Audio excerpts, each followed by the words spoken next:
Herkese merhaba. YouTube Çiçekli Mutfağım kanalına hoş geldiniz. Bugün sizler için şahane bir el yapımı börek tarifimi paylaştım. İlk defa börek yapacak olan izleyicilerim bile bu tarifimin bu videoyu izledikten sonra kolaylıkla yapacak. O kadar çok lezzetli ki dışı çıtır çıtır, içi ise yumuşacık ve kat kat olacak. Eminim deneyen herkes çok beğenecek ve yıldız tarifiniz olacaktır. Bu arada eğer hala kanalıma abone değilseniz abone olmanızı, bildirim zilini açmanızı ve bu videoyu sonuna kadar izlemenizi önemli rica ederek hemen tarifime başlıyorum. El açması börek tarifim için öncelikle bir kaseye 3 tane yumurta, bir paket kuru maya, bir tatlı kaşığı tuz, bir bardak ayçiçek yağı, bir bardak da yoğurt ilavesi yaptım. Bu arada yoğurdun ılık olması, yani ortam sıcaklığında birazcık bekletmenizi önemli tavsiye ediyorum ki hamur hızlı bir şekilde mayalanması için. Eğer çok soğuk bir yoğurt ilave ederseniz geç mayalanacaktır. Hepsini güzelce karıştırdıktan sonra şimdi un ilavesi yapıyorum. Ve toplamda 5 bardak un kullandım. Bilenler biliyor ama bilmeyenler için bilhassa söylemek istedim. Biliyorsunuz ki ben bütün yemek tarifleri videolarımda standart su bardağı 200 mililitre kullanıyorum.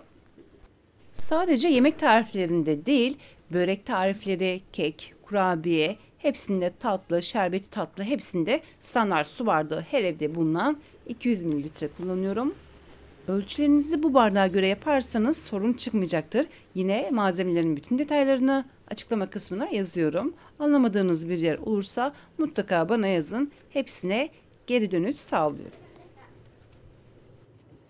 İçindeki malzemeler sebebiyle ilk defa yufka açan izleyicilerin bile kolaylıkla bu böreği yapabilecek. Çünkü hamur inanılmaz derecede çok kolay. Zaten açarken göreceksiniz oklavayla o kadar kolay açılacak ki sadece 1-2 dakikanın içerisinde yufkanızı açacaksınız. Çünkü gerçekten de hamur muhteşem bir hamur. Şöyle hemen yakından da göstereyim. Hamuru 5 veya 6 dakika boyunca güzelce yoğurdum. İyi yoğurmak da önemlidir. Hemen bir kaseye aldım ve üzerini iyice sardım. Yaklaşık olarak 1 saat boyunca mayalanmasını bekleyeceğim. Hamur mayalanırken ben de şimdi hemen iç harcını hazırlamaya başlıyorum. Bir tavaya yarım bardak ayçiçek yağı ve bir tane büyük soğanı küçük küçük doğradım. Şimdi yüksek ateşte kavuracağım. Soğanları kavurmadan önce de ben kıymayı da hazırlamıştım. Ondan nasıl hazırladığımı hemen göstermek istiyorum. Bir tencereye hemen kıymayı aldım ve orta ateşte sürekli karıştırarak tamamen suyun çekilmesini bekledim. Burada da toplamda 400 gram orta yağlı kıyma var. Çok yağlı istemiyoruz. Orta yağlı mutlaka tavsiye ediyorum. Suyu çekilene dek kavurmuştum. Ardından da sotelemiş olduğum soğanların üstüne ilave ettim. Bu şekilde kıymayı ayrı bir yerde kavurduğum için böreği yerken sizleri rahatsız etmeyecektir. O yüzden kıymayı ayrı bir yerde kavurmanızı önemli tavsiye ediyorum. Şimdi baharatlarını ilave ettim. Karıştırıyorum. Yine 3-4 dakika daha kavurduktan sonra hemen ocağın altını kapatacağım. Kıymasını da ilave ettikten sonra ocakta 3-4 dakika boyunca kaldı. Görmüş olduğunuz gibi kıymanın rengi değişti ve de hiç suyu kalmadı. Ama aynı tavada bırakmıyoruz ki çünkü sulanır. O yüzden hemen başka bir kaba aldım ve ardından da diğer işlemleri yapmaya başlıyorum. Şimdi yufkaların arasına süreceğim yağı hazırlıyorum. 100 gram burada tereyağı var. Tereyağını kısık ateşte erittikten sonra kısık ateşte börekler çıtır çıtır olması için 3-4 dakika boyunca kaynattım kısık ateşte. Ardından da ocağın altını kapattım ve de yarım bardak ayçiçek yağı ilavesi yaptım.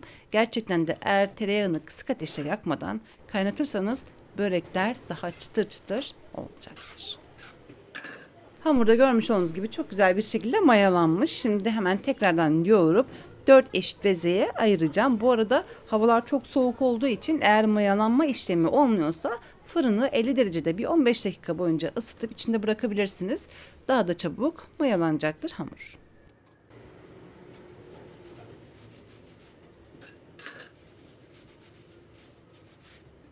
Hamurun kıvamını görüyorsunuz. Çok güzel bir hamur. Biraz sonra göreceksiniz. Sadece saniyeler içerisinde hamuru açacağım. Çok kolay yapımı, çok kolay bir börek tarifidir. Eminim deneyen herkes çok beğenecek ve eminim ki her zaman yapacağınız garantili bir tarif olacaktır. Şimdi hemen un yardımıyla 4 eşit bezeye ayırıyorum. Bir tepsinin içerisine koyacağım ve toplamda 25 dakika boyunca dinlenmesini bekleyeceğim. Ardından da hemen açmaya başlayacağım.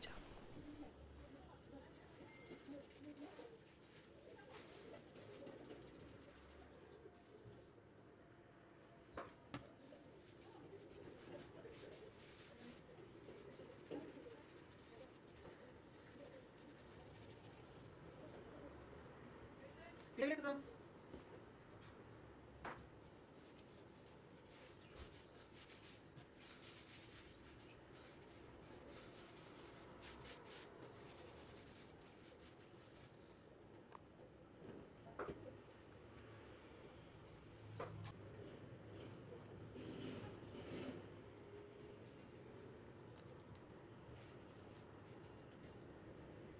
Ve bezeler toplamda 20-25 dakika boyunca dinlendi. Şimdi hemen bir tane bezeyi nasıl kolay açtığımı detaylı bir şekilde göstermek istiyorum. Hemen bir miktar un aldım ve oklava yardımıyla çok fazla bası uygulamadan açmaya başlıyorum. Görmüş olduğunuz gibi daha oklavayı hamura değdirmeden açılmaya başlıyor. O kadar güzel bir hamur ki dakikalar içerisinde açacaksınız. Ne kadar ince açarsanız o kadar lezzetli olacaktır börekler.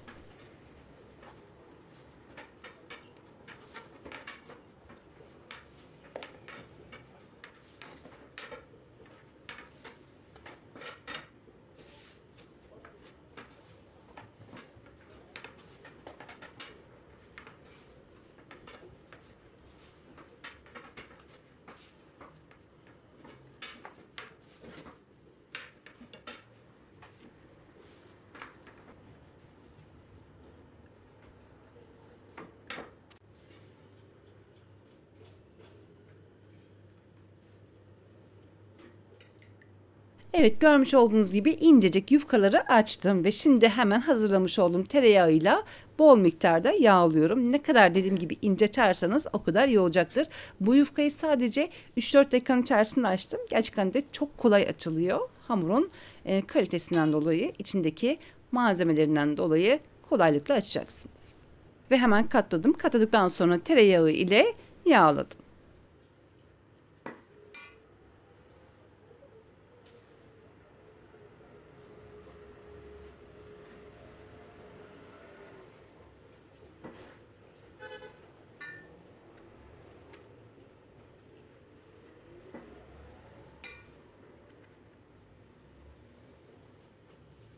Her katmanını görmüş olduğunuz gibi yağladım. Şimdi burayı da katlayacağım. Geriye son olarak bu işlem kaldı. Burayı da katladıktan sonra hemen bu hamurun üstünü kapatıp buzdolabına kaldıracağım. Daha iyi anlamanız için şimdi hemen ikinci yufkayı da nasıl hazırladığımı göstermek istiyorum.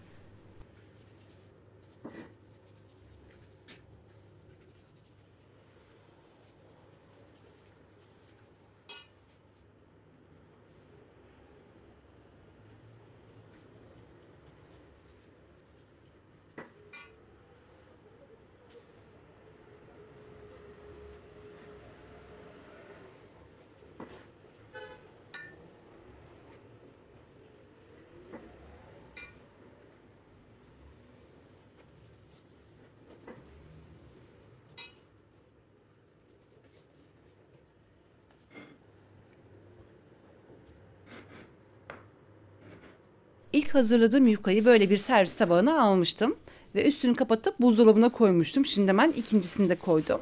Peş peşe hazırladıklarımı buzdolabından çıkartıp aynen bu şekilde yapıp tekrardan buzdolabına koyacağım. Çünkü biraz sonra açacağım. Açma işlemini kolay yapmak için mutlaka buzdolabında tereyağların donması gerekiyor. Donduktan sonra göreceksiniz sadece saniye içerisinde bir işlem kaldı. Onu kolaylıkla yapacağım. Evet, 4 tane yufkanın hepsini hazırladım ve ilk yapmış olduğum yufkadan başlayarak, çünkü görmüş olduğunuz gibi çok güzel bir şekilde tereyağı dondu. Hemen bir oklava yardımıyla görmüş olduğunuz gibi sadece saniyeler içerisinde ve hafifçe bası uygulayarak kolaylıkla açtım. Burada çok fazla oklavayı bastırmıyorum. Zaten çok dediğim gibi güzel bir hamur olduğu için hemen açılıyor. Ne kadar çok inceltirsek burada o kadar lezzetli ve de çıtır çıtır olacaktır börekler.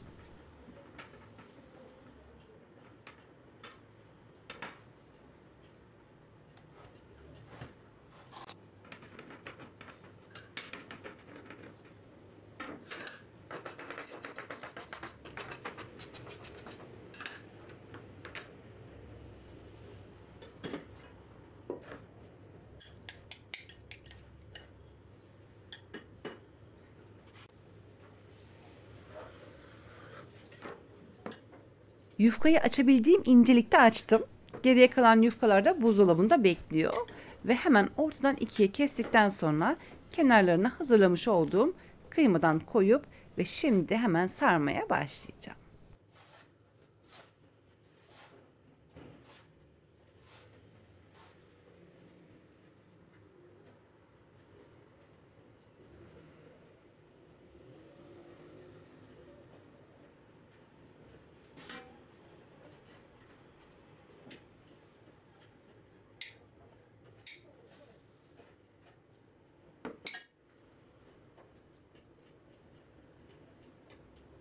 Sarma işimi de yaparken hemen görmüş olduğunuz gibi bir taraftan da hamurları çekip yine de inceltmeyi de sağlamaya çalışıyorum. Ne kadar çok ince olursa o kadar lezzetli olacaktır.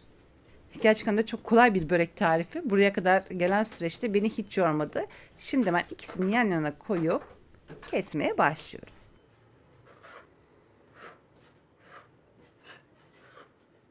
Birer lokmalık olacak şekilde hemen kesip ardından da yağlamış olduğum fırın tepsisine koyacağım.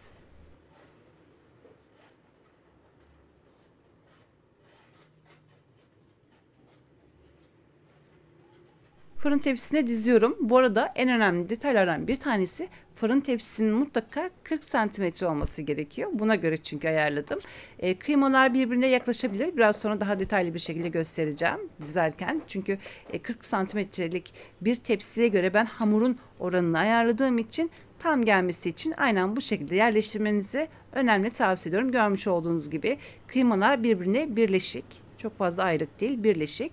Ama yan taraftaki olan hamurlarda da birazcık araya fark koydum ki kabardığı zaman birbirine yapışmasın diye.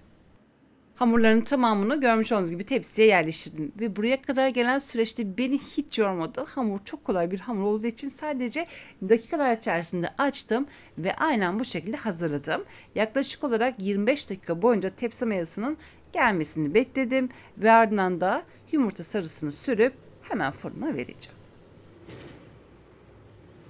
Bu börekte tabii ki de tepsi mayası çok önemli. 25 dakika beklemenizi tavsiye ediyorum.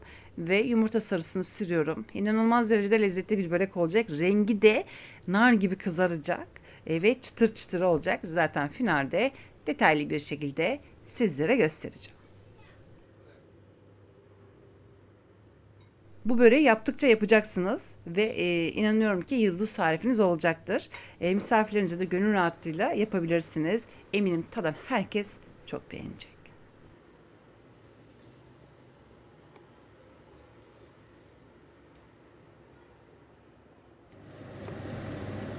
Böreği fırına verdim. Yaklaşık olarak şu anda 35 veya 40 dakika geçti. Bir 15 dakika daha fırında kalacak. 195 derecede şu anda pişiyor. Şahane, görmüş olduğunuz gibi nar gibi kızardı. Ve çıtır çıtır oldu. Biraz sonra fırından çıkartacağım. Bir 15 dakika daha kalması yeterli olacaktır.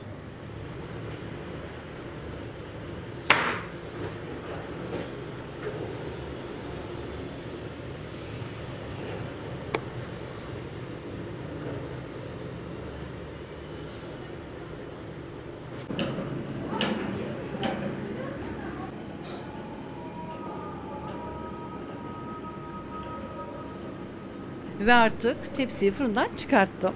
Gibi nar gibi kızardı ve de çıtır çıtır oldu. Biraz sonra içinde detaylı bir şekilde göstereceğim. Hemen fırından çıkartıp afiyetle yiyebilirsiniz. Misafirlerinize yapabilirsiniz. Deneyenler çok beğenecek. Sizlere garantisini veriyorum. Ve her zaman yapacağınızda bir tarif olacaktır. Şöyle tekrardan bir yakından daha göstermek istiyorum. Bakın görmüş olduğunuz gibi böyle kat kat oldu. İşte hamuru ince açmak çok önemli. Kolay bir hamur olduğu için sizler de eminim kolaylıkla hamuru açıp hemen şipşak bu böreği yapacaksınız.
Tadına baktım.